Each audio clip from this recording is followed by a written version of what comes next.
convite, pela possibilidade de estarmos juntos nessa noite, esse tema, mais um tema do Evangelho de Jesus, na busca pelos conhecimentos necessários para que a gente possa se transformar, possa se melhorar, possa olhar para a gente mesmo e procurar dentro de nós o que ainda temos dessas passagens. Por isso o título é Pródigos somos todos nós. Ainda trazemos a questão do filho pródigo dentro dos nossos corações. Por isso nós precisamos entender o que está escrito no Evangelho para fazer essa autoavaliação, porque só perante essa autoavaliação é que vamos nos conhecer melhor e buscar essas transformações. Então, conto com vocês nesse estudo, fiquem à vontade se quiserem interagir, contribuir, tá bom? Não tem problema nenhum. Pelo contrário, é sempre enriquecedor. Quando nós vamos à parábola do filho pródigo, é uma parábola grande, está lá no Evangelho de Lucas. E quando a gente vai a essa parábola, está lá no capítulo 15. Ela praticamente ocupa o capítulo 15 todo. Mas nós, quando entramos nesta parábola, no 15, 11, algumas traduções trazem para a gente assim, continuando, disse. E isso já nos chama atenção. Por que Jesus, por que Lucas anota para a gente que estava continuando a fala do Cristo? Isso já é um convite aí um pouco lá atrás e buscar, continuando o quê? O que Jesus estava fazendo antes? O que ele estava nos dizendo antes? O que ele estava nos propondo antes? Para que no filho pródigo ele estivesse continuando o assunto que ele começou lá atrás. Muitas vezes a gente fragmenta, o ensino do Cristo e muito se perde. Então a gente volta um pouco para ver o que Jesus estava falando antes de entrar exatamente no filho pródigo, que é o nosso tema de hoje. Jesus tinha feito alguns ensinos, tinha trazido para aquele povo que vivia naquela época algumas falas. Primeiro, quando a gente vai lá no 14, olha como que a gente voltou, né? Lá no 14, Jesus fala de um grande banquete, onde quando a gente desse um banquete, a gente devia convidar também os pobres e estrupiados, não só aqueles que já nos convidam normalmente, mas outros que não nos convidariam, porque não teriam condição de nos dar um banquete. Esses a gente tem que chamar para perto, porque, infelizmente, nós temos a tendência má de convidar aquele que nos convida, de estar perto daquele que a gente já fica normalmente, de fazer com ele uma troca de gentilezas, e para aquele que não tem como, e aí a gente vai ver, eu vou chamar essa pessoa para o meu aniversário, porque ela me chamou para o aniversário dela. Eu vou chamar essa pessoa para passar aqui o Natal comigo, porque o ano passado ela me chamou para passar o Natal com ela. Então a gente vai fazendo essa troca, que não está de tudo errado, mas que não é somente isso que Jesus quer. Jesus não quer que a gente chame só aquele que nos chamou, chama ele também, mas chama aquele outro que talvez não tenha oportunidade de estar com ninguém em um aniversário, de conviver numa festa de Natal, de estar em ambientes que ele ainda não consegue promover. E aí a gente vai lembrar que Zaqueu, por exemplo, quando Jesus fala, eu vou ter na sua casa, ele dá lá uma festa, ele dá lá um banquete para Jesus e os seus discípulos. E aí a gente fica pensando, e se Jesus viesse na minha casa? Como que eu ia fazer, né? Eu não tenho condição de dar essa festa, então será que Jesus não vem? Então olha que a importância desse ensino, você vai convidar não pelo que você tem, ou convidar o outro pelo que ele tem. Você vai convidar porque você quer estar perto. Você quer estar perto daquela pessoa, você quer conviver com aquela pessoa. Se for para a gente tomar um copo de água junto, vamos tomar um copo de água junto, né? Se for um dia de festa, vamos fazer festa juntos. Então, Jesus vem falando desse banquete, dessa oportunidade de estar com o outro, dessa oportunidade de se alimentar com o outro, e o alimento também não é um alimento físico, É alimentar o coração, alimentar o espírito, alimentar a mente, para que ela fique mais sadia. Então, esse alimento a gente percebe nas horas que a gente mais necessita, aqueles que nos alimentam, aqueles que você imagina assim, poxa, eu nem imaginei que ia encontrar essa pessoa hoje, encontrei e saí dali muito melhor. Não tinha nada, né? Não tinha nada para banquetear, como dizem, mas a gente sai alimentado daquele encontro, às vezes, de 1 minuto. Para quem é aqui de Juiz de Fora, né? 1 minuto no calçadão, encontrei a pessoa, abracei, falei, oi, tudo bem? E saí dali feliz. Às vezes eu percebo que eu estou saindo sorrindo. Eu falei assim, alguém está me olhando, estou rindo sozinha? Não, é porque eu saí dali tão preenchido desse segundo que eu encontrei com aquele ente querido, que isso me fez bem. Então Jesus vem falar, está falando desse banquete, de estar junto com essas pessoas, e aí depois ele fala de uma condição para seguir Jesus. Que você precisa estar aberto, você está aberto para que todos aqueles que cheguem querendo seguir o Cristo encontrem em você o próprio Cristo. Encontrem em você um discípulo que vai trazer exemplos para que aquela pessoa também queira seguir esse caminho. Mas depois disso, Jesus vai falar de um sal insípido. Um sal que não dá sabor. Porque você convida o outro para o banquete. Você convida o outro, às vezes, para a sua festa, mas não porque você quer estar perto dele. Você convida para mostrar para ele o quanto você pode. E não é esse o objetivo do convite. O convite tem que ser para estar próximo ao outro, porque é esse que convida para ser visto, né?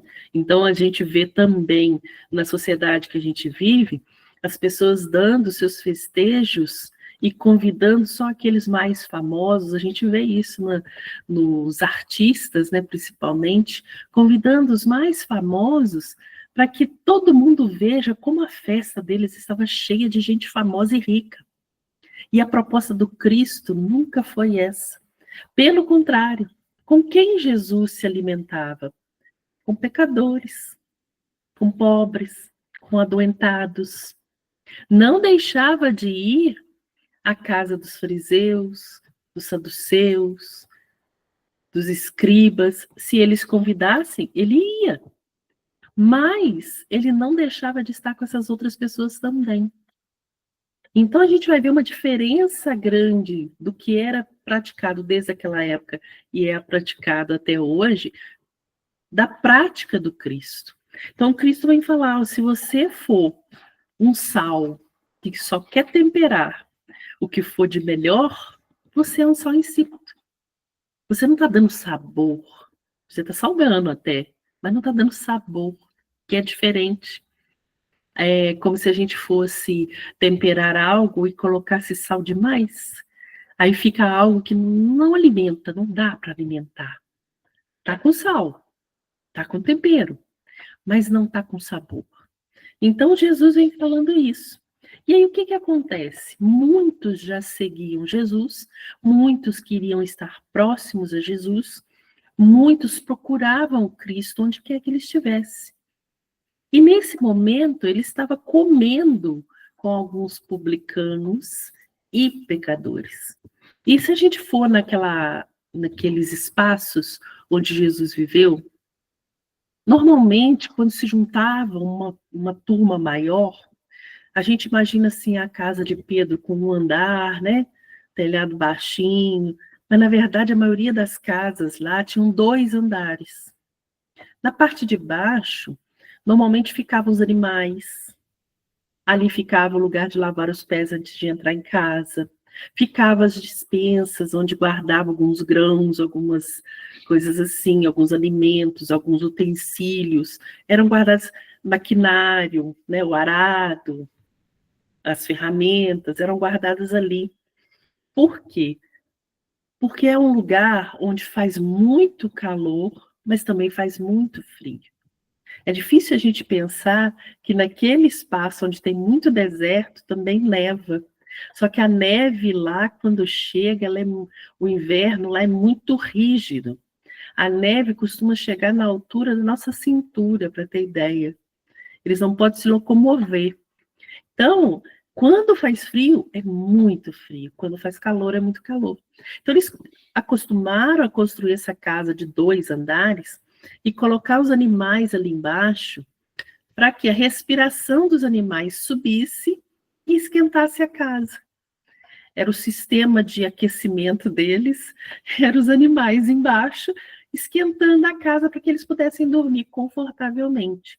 Mas quando fazia calor, por isso que na época do calor, os animais ficavam no pasto, eles não ficavam guardados.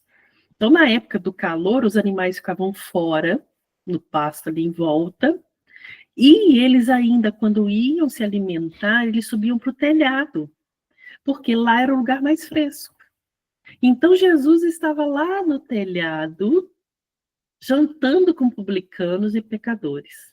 Quando lá embaixo passam fariseus e escribas, olham para cima e falam: esse é o seu mestre, que come com pecadores? Dizendo para aquelas pessoas que estavam ali todas esperando chegar perto de Jesus, eles trazem essa dúvida, esse descrédito. E aí, Jesus desce, ouviu, claro, o comentário, e Jesus não perde nenhuma oportunidade de nos ensinar. Então, eles passam ali, algumas pessoas eles lançam esse descrédito. Jesus pega e desce do telhado e vai lá embaixo conversar com eles, ensinar, não só escribas e fariseus, mas também aqueles que estavam ali esperando por ele. Então, Jesus começa a dizer assim, que quem, tendo 100 ovelhas, perdendo uma, não larga as 99 e vai atrás daquela que se perdeu. Olha que interessante. Para que ele chegue no filho pródigo, ele começa com a ovelha perdida. Ele começa dizendo: olha, quem, tendo aqui do seu lado, junto a ti, guardadinho, as suas ovelhas, se uma for lá para fora, se uma correr, não vai atrás. O que tinha acabado de acontecer? Muitos esperavam para subir nesse telhado e conversar com Jesus. Estavam lá fora. E passam esses escribas e fariseus e falam com eles: olha, tem certeza que isso aí é mestre? Está comendo com pecadores. Aquelas pessoas que estavam ali, que eram ovelhas, estavam começando a se perder. Peraí, eu acredito em Jesus ou nesses que estão aqui? Estavam começando a se perder. E Jesus vai correndo, deixa todo mundo lá em cima do telhado e desce correndo e vai lá para acudir aquelas pessoas que estavam ali. Para trazer elas de volta. Peraí, não desconfia, acredita. Não se perca por esse comentário. Não se deixe levar. A dúvida chega de mansinho e às vezes você vai deixando, vai caminhando atrás e quando vê você está num perigo muito grande. Jesus larga todos aqueles que estavam jantando com ele e vai atrás daqueles que estavam se perdendo. E aí ele fala: quem não se alegra ao encontrar essa ovelha perdida? Estava perdida e foi encontrada. Assim também é no reino dos céus. Todos aqueles que estiverem se perdendo, eu vou largar aqueles que já estão ali, e a gente sabe que o largar é só fisicamente. Jesus não abandona ninguém, né? Mas eu vou deixar aqui e vou correr atrás do outro também. Ninguém vai se perder. Então ele falou ovelha perdida primeiro. Só que aí ele vem e traz uma outra parábola. Então a gente vai ver que o filho pródigo começa na ovelha, passa pela dracma perdida, para depois se tornar o filho pródigo. Então ele começa trazendo uma parte da ovelha que é o instinto, que é aquilo que é fácil de ser conduzido. É aquela fase onde o homem ainda não tem muita análise, ainda não aprofunda muito na análise, então qualquer coisa que chegar lança dúvida sobre aquilo que ele já acredita. A gente às vezes fica muito perdido, vamos dizer assim, não é porque é a ovelha perdida, mas a gente também fica muito perdido, quando a gente está ali estudando a doutrina espírita, querendo conhecer, querendo aprender, e a gente começa a perceber que estão chegando outras teorias, outros ensinos. Ah, mas você já ouviu falar que o parto de Maria foi assim? Você já ouviu falar que Jesus não tinha corpo? Você já ouviu falar? Aí você fica, será? Será que eu estou certo ou será que eles estão certos? Será que isso acontece assim? Será que isso não acontece assim?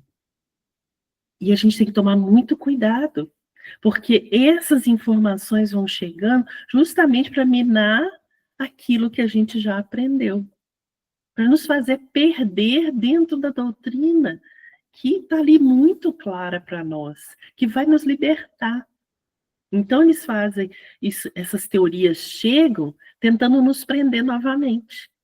E se a gente não tiver alguém para nos orientar, e esse alguém é o nosso mentor, é o nosso amigo, é o nosso companheiro do centro espírita, são os livros, esse alguém não precisa ser uma pessoa exatamente, o estudo, né? O momento que a gente está aqui numa palestra, procurando entender todas essas questões.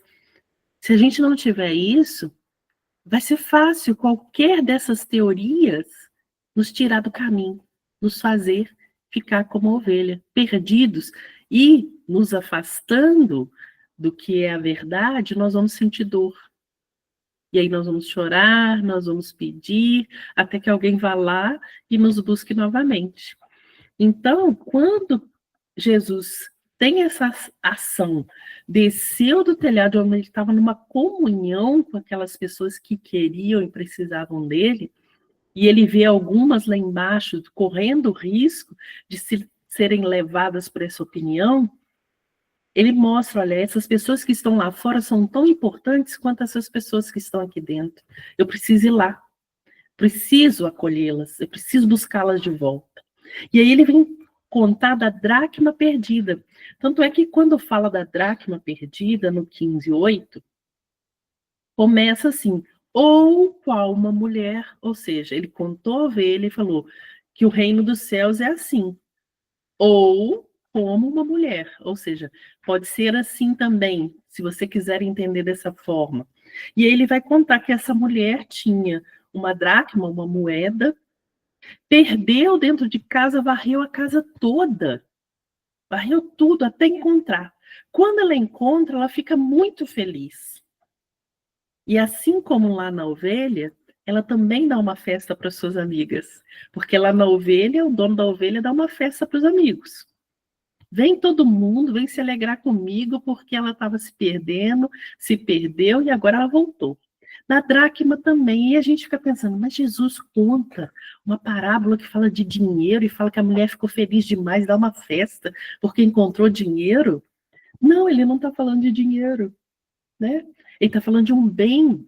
E aí, quando a gente vai entender o que é essa dracma aqui, era tudo que essa mulher tinha para se manter pela vida. Então, a questão não era o dinheiro, era a manutenção desta vida. Porque quando ele fala da dracma, pelos registros que a gente tem, está falando de uma herança que era para ela viver. Se ela não tivesse mais aquela dracma, ela não ia ter como se manter, ela ia ficar perdida também. Por quê? A maioria das pessoas não ajudava uma viúva. As viúvas eram colocadas de lado. Tinha até leis para protegerem as viúvas. Quando se plantava, eles falavam, olha, você pode colher um tanto, mas um tanto você tem que deixar para as viúvas e para os órfãos. Então, eles faziam a colheita do campo todo e deixavam já reservado um pouco para as viúvas passarem e pegarem. Então, quando ele fala aqui que a mulher encontrou, ela convoca as amigas e vizinhas e diz para elas, alegrai-vos comigo, porque encontrei minha dracma perdida. Eu vos digo, desse modo, que há mais alegria diante dos anjos de Deus por um pecador que se arrepende. Então, ele não estava falando de dinheiro, ele não estava falando de herança, ele estava falando daquele que às vezes não teria condução de se manter no mundo porque estava totalmente perdido. Então, lá na ovelha, ele falou de algo que estava fora, alguém estava se perdendo lá fora. Mas aqui ele volta e fala, tem alguém se perdendo aqui dentro.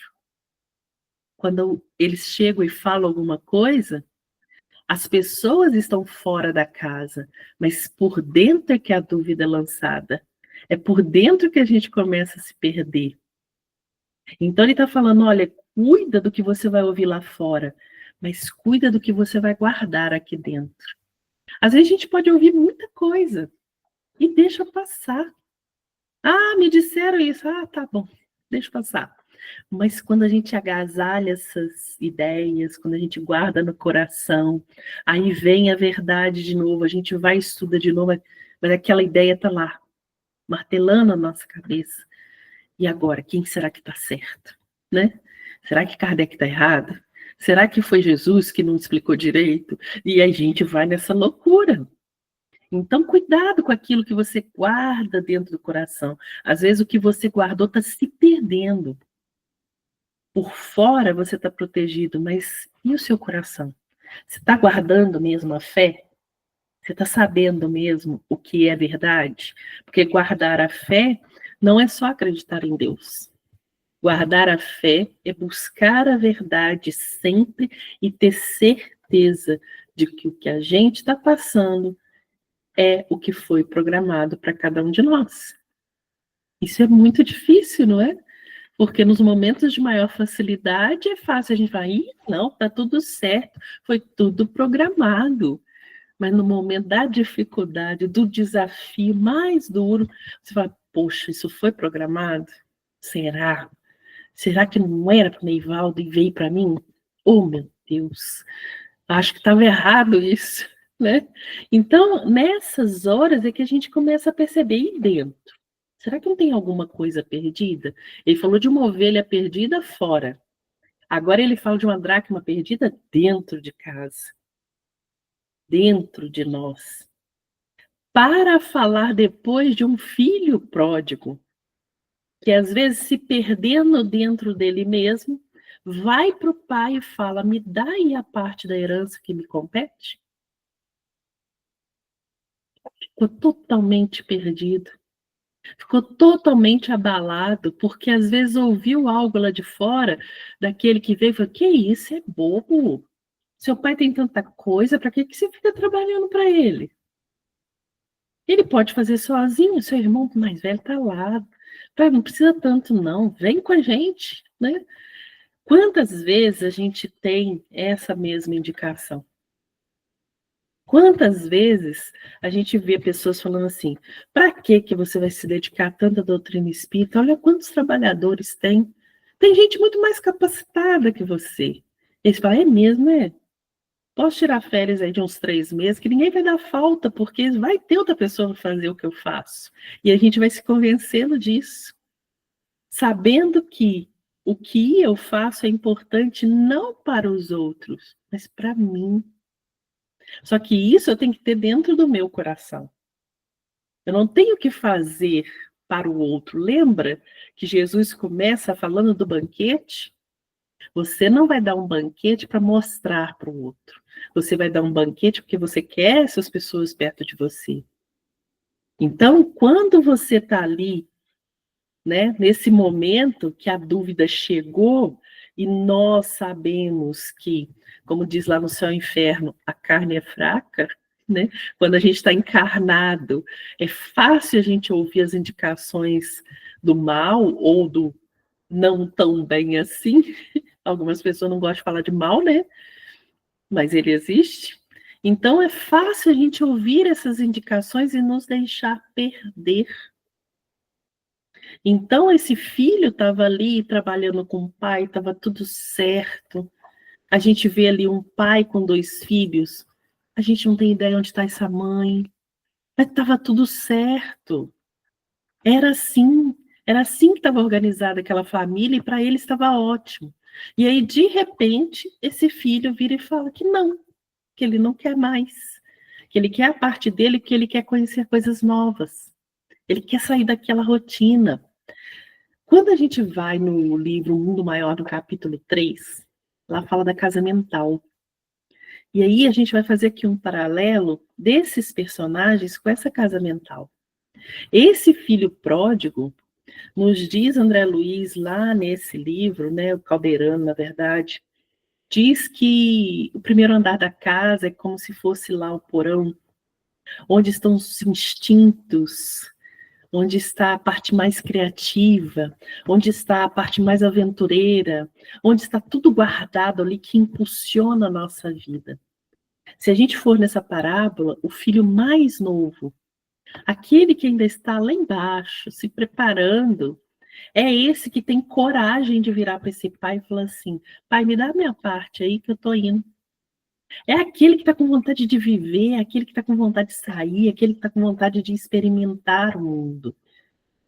Existe ele dentro de nós. Na nossa casa mental, existe esse lado criativo, esse lado que quer experimentar, esse lado que quer conhecer, não é assim? Todos nós somos assim.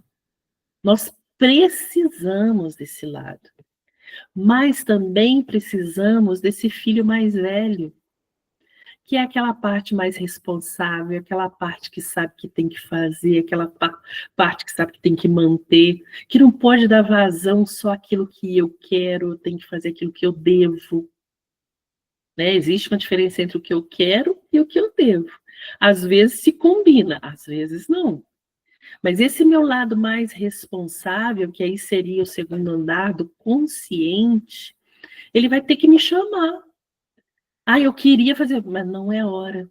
Eu queria fazer assim, mas você ainda não tem condições. Eu queria, mas você ainda precisa se preparar.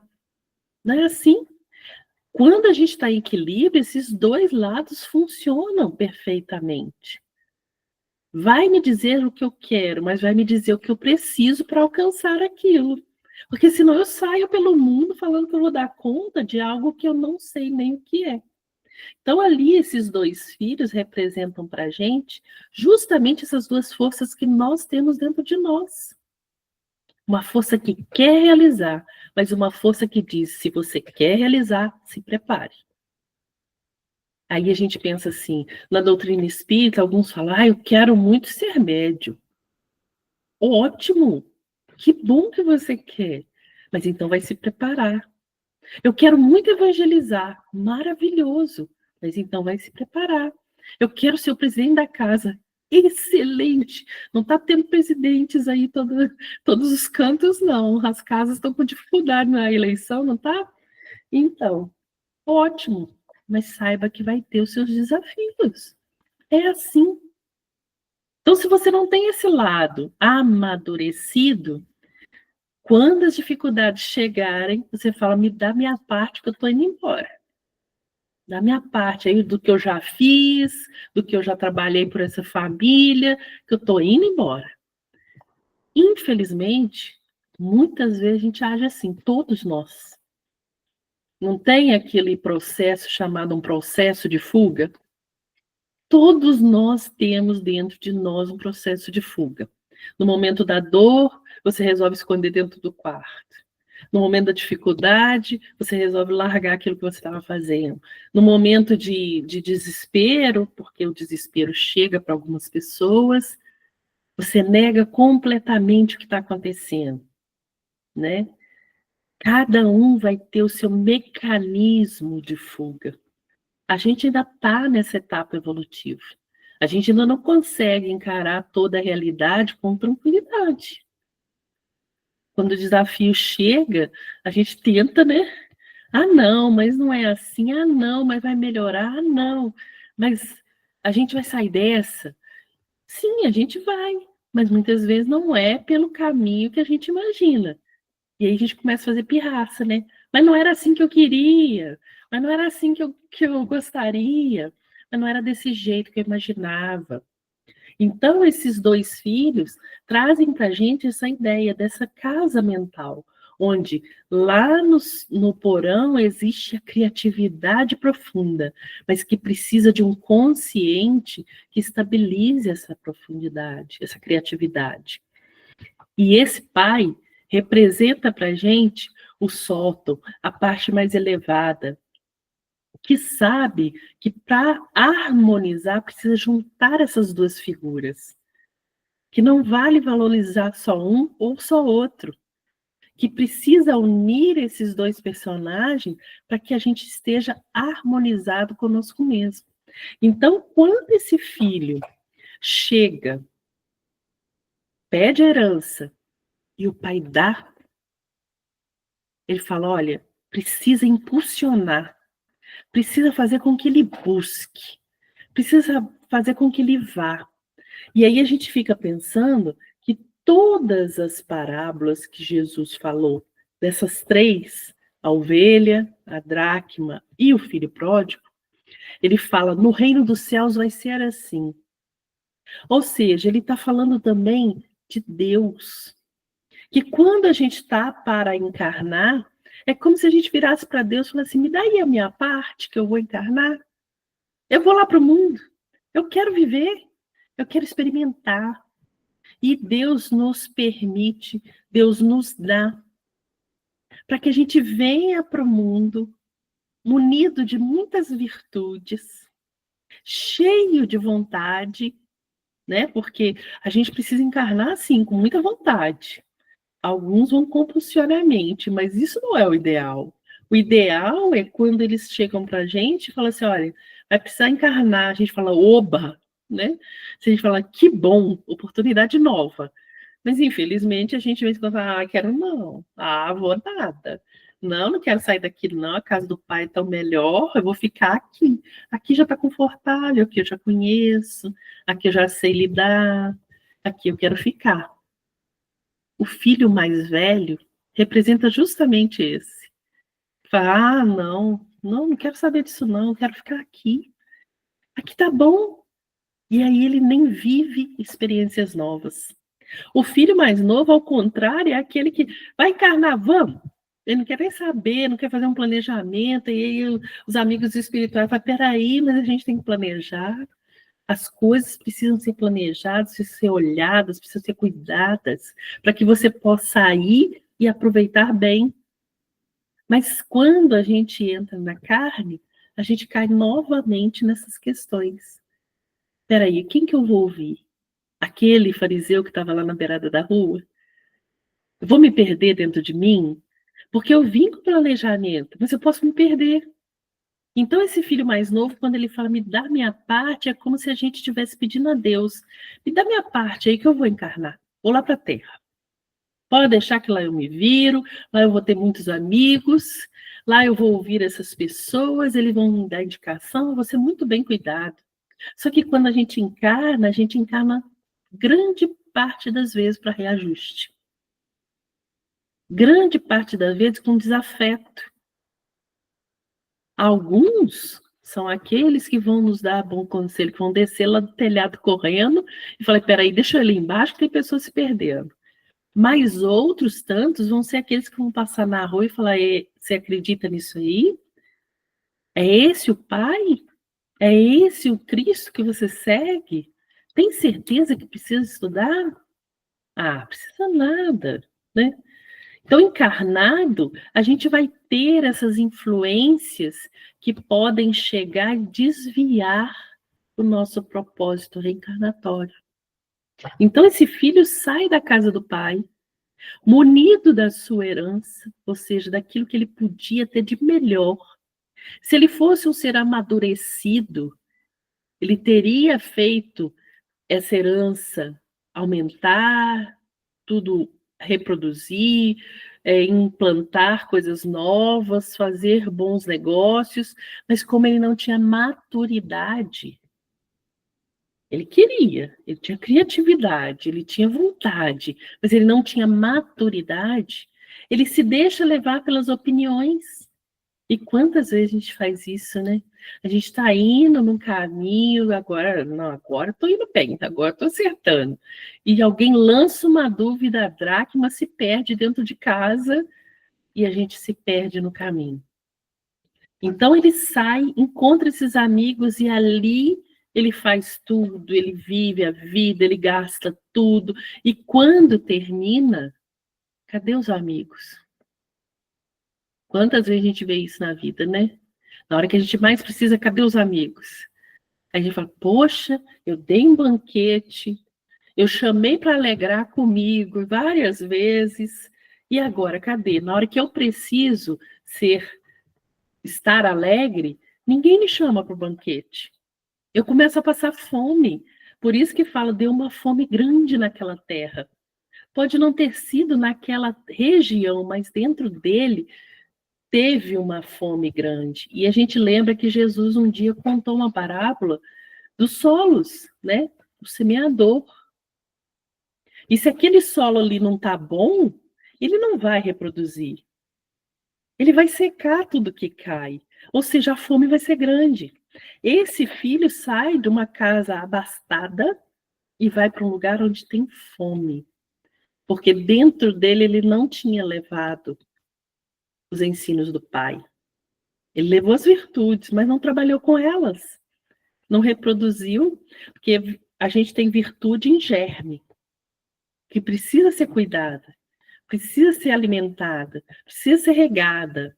A terra precisa estar boa, ou seja, existe trabalho para que ela chegue a produzir 100, né, 80, seja o que for. Mas precisa desse trabalho. Então, quando esse filho vai para esse lugar, ele não sabe fazer. Porque ele estava acostumado na casa do pai. Ele estava acostumado com a proteção do pai.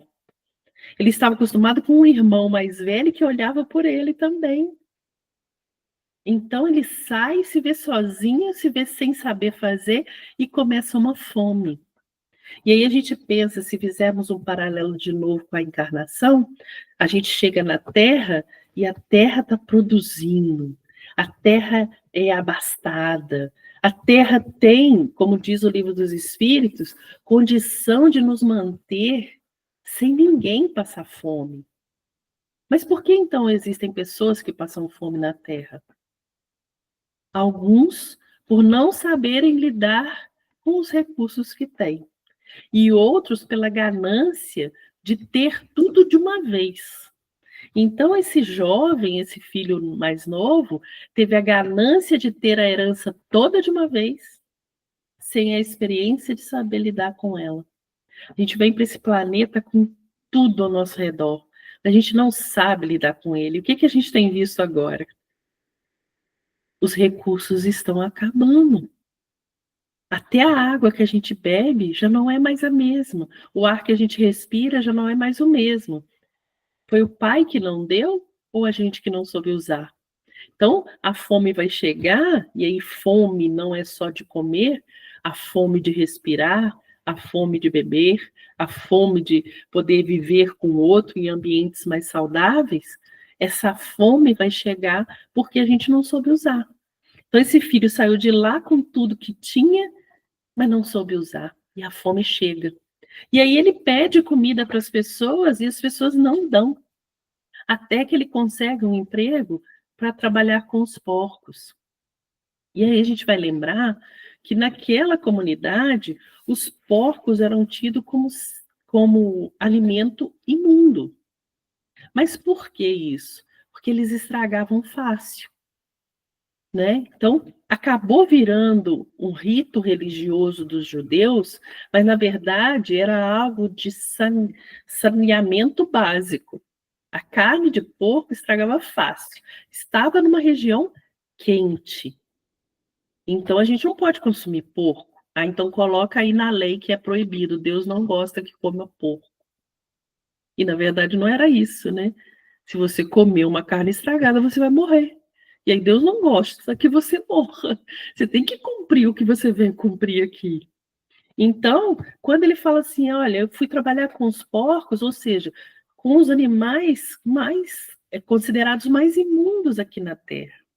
Ou seja, na hora que eu poluí tudo, na hora que eu destruí tudo, na hora que eu perdi tudo, o que me restou?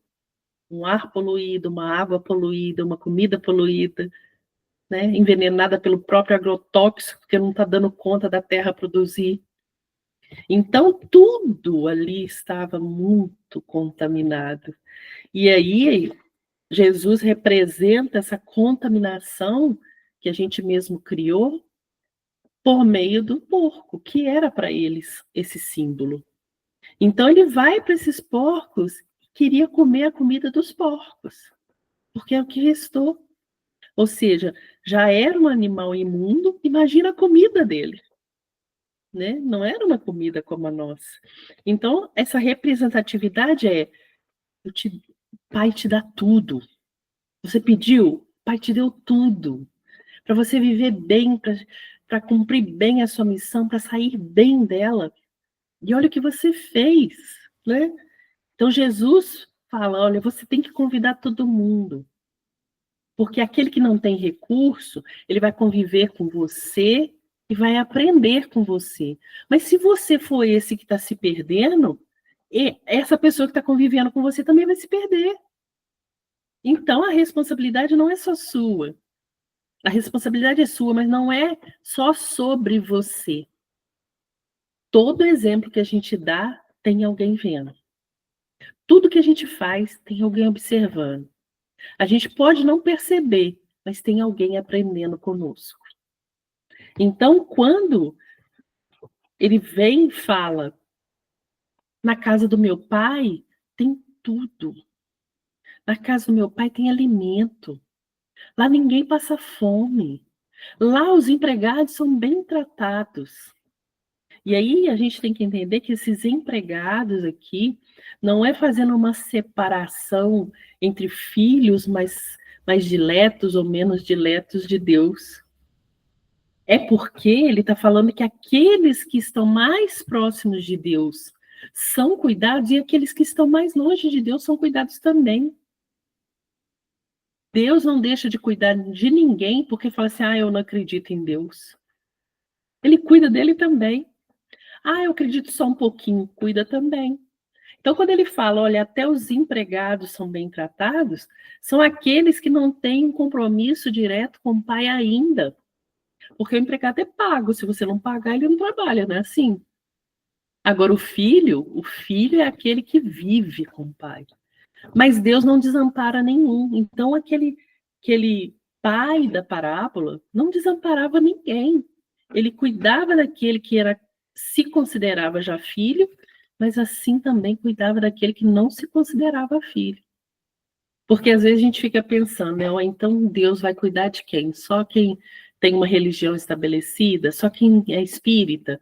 Ou Deus vai cuidar só do evangélico? Ou Deus vai cuidar só do judeu? Ou só do muçulmano? De quem que Deus vai cuidar? Ele vai cuidar de todo mundo. De todo mundo. A nossa relação com ele que é diferente. Uns se consideram filhos.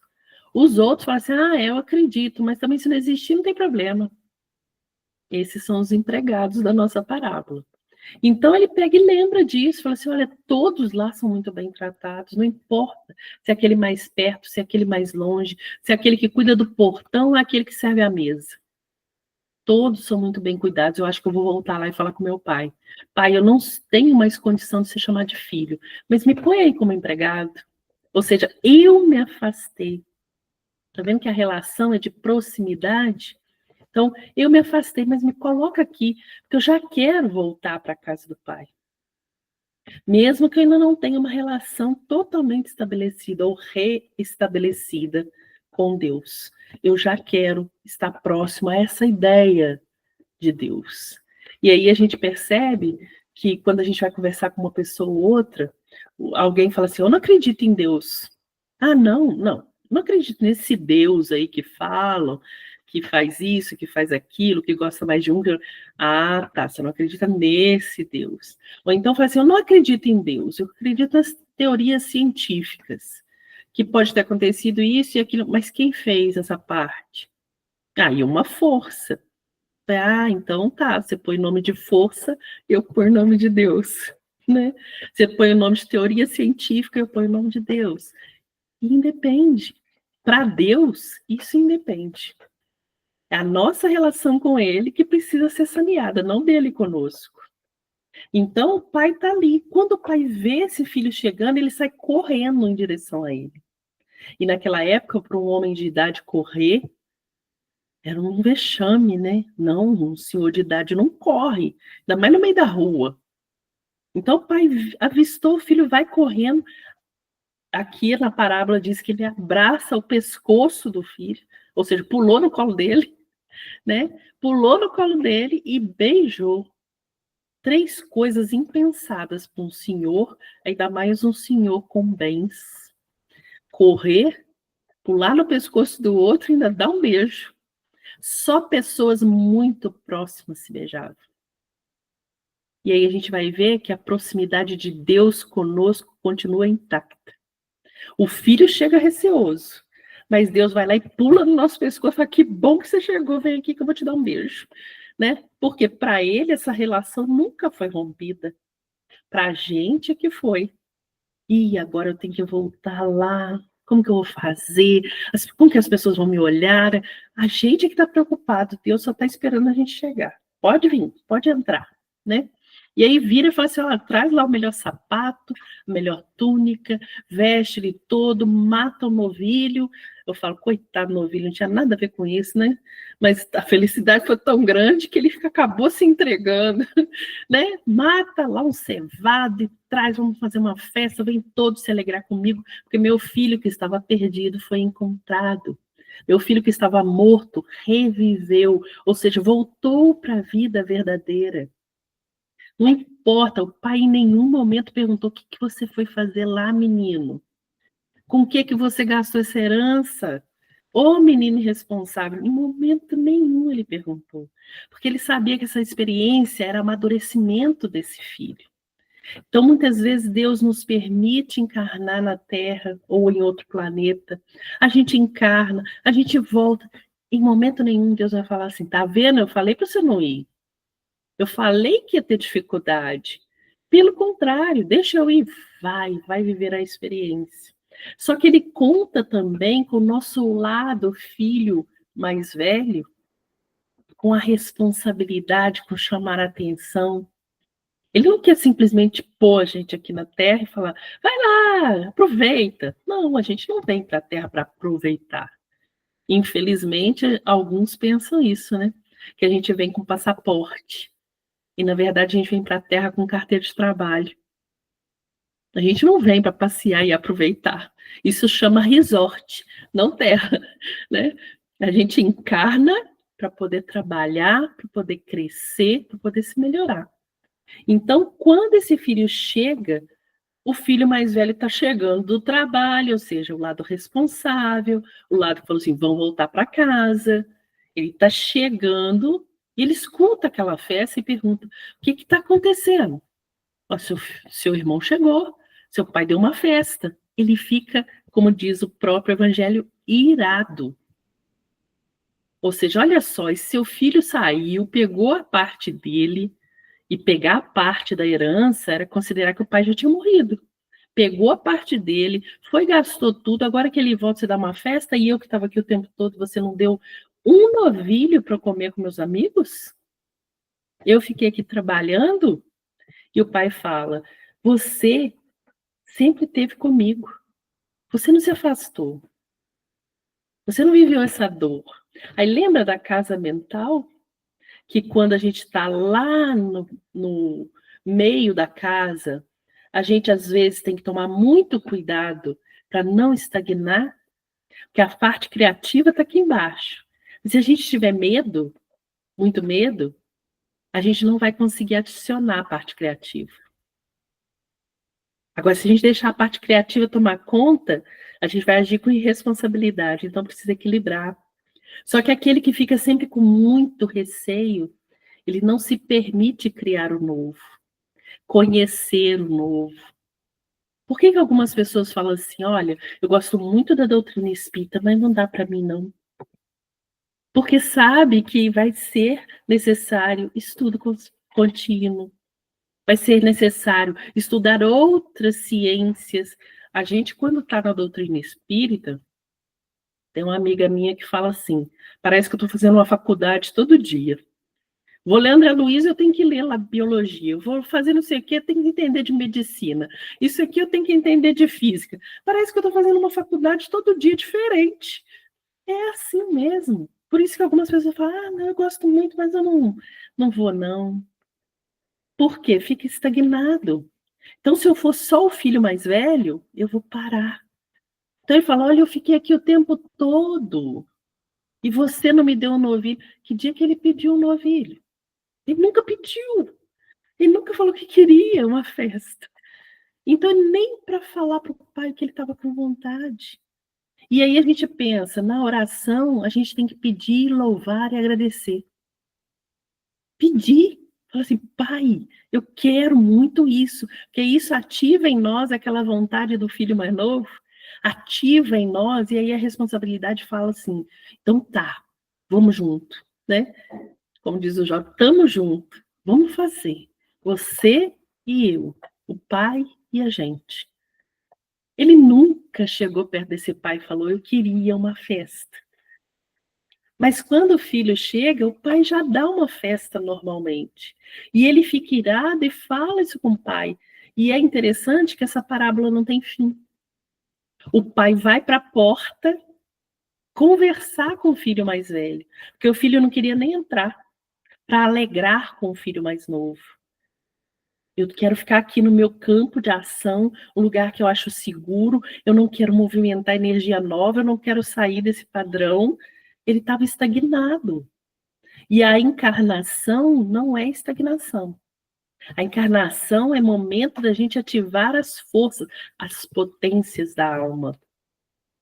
Então, quando esse filho não quer entrar, o pai vai lá para a porta, conversar com ele, olhar se não tinha uma dracma perdida lá dentro, que ele precisava achar de novo. Olhar se esse filho não estava se perdendo lá fora também, porque ele saía para o trabalho, ele podia estar ouvindo algumas coisas que estavam fazendo com que ele ficasse perdido da casa do pai, que é um lugar onde todos os filhos têm o mesmo valor. Por que ele achava que o irmão estava sendo mais valorizado do que ele? Será que ele não tinha ouvido alguma coisa? Aí a gente volta lá atrás, quando aqueles fariseus e escribas passam na porta e Jesus tem que sair correndo e ir lá para a porta buscar aquelas pessoas de volta, porque as dúvidas estavam começando a cessar. Esse filho mais velho é exatamente aquela mesma pessoa que estava lá na porta quando Jesus desce para contar a primeira parábola. Vem cá, entra de novo. Você está se perdendo lá fora. Você está deixando que essas falas corroam as nossas relações. E aí a parábola não tem um fim. Só fala o pai para que o filho mais velho entre, porque o mais novo estava morto e reviveu, estava perdido e foi encontrado. Então, o que Jesus traz para a gente com essas 3 parábolas? Que pródigos somos todos nós. Pródigos somos nós quando nos entregamos a essas influências externas, quando nos deixamos nos perder dentro de nós mesmos, quando não acreditamos mais que Deus olha por todos nós, quando achamos que estamos sendo injustiçados porque aquele irmão que está do nosso lado tem uma facilidade maior do que a nossa, ou passa por uma dor menor do que a nossa. A gente acha que nós estamos sendo, assim, pouco olhados por Deus, quando de repente nós somos acessados por algo que não estávamos esperando. E isso acontece na nossa vida muito rápido.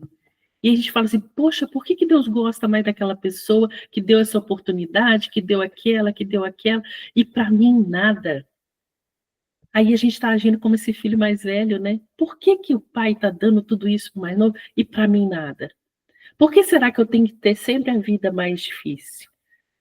E, na verdade, é um convite a se ligar à juventude de um com a responsabilidade do outro. E aí, se nós pensarmos em nós, unir essas 2 forças que nos faz andar, mas que também nos mostra por onde andar. Então, quando a gente pensa pródigo, é aquele que sai e gasta, né, pelo significado da palavra, é aquele que sai e gasta. Deus nos dá a oportunidade de sair e gastar, sim. Mas onde? Né?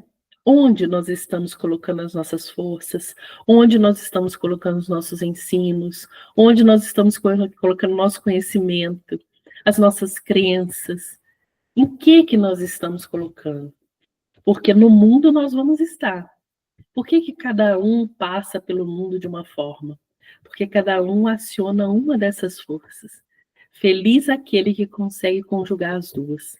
Porque aí, seja o momento que for, ele vai parar e pensar como um filho mais novo e depois vai olhar como um filho mais velho. Quero fazer o que eu preciso para realizar. E aí a gente vai estar de acordo com a lei de Deus. Porque lá na 614 do Livro dos Espíritos nos diz assim, né? A lei natural é a lei de Deus. E só é infeliz o homem quando dela se afasta. Então, quando esse filho mais novo se afastou da lei de Deus, ele foi infeliz e teve que voltar. Porque nós não conseguimos, acreditando ou não em Deus, nós não conseguimos viver afastado do Pai. E aí eu agradeço muito a vocês. Espero ter contribuído. Espero que a gente possa pensar, né, nesses ensinos, olhar essas parábolas, não como um filho, mas como nós. Agradeço muito a vocês.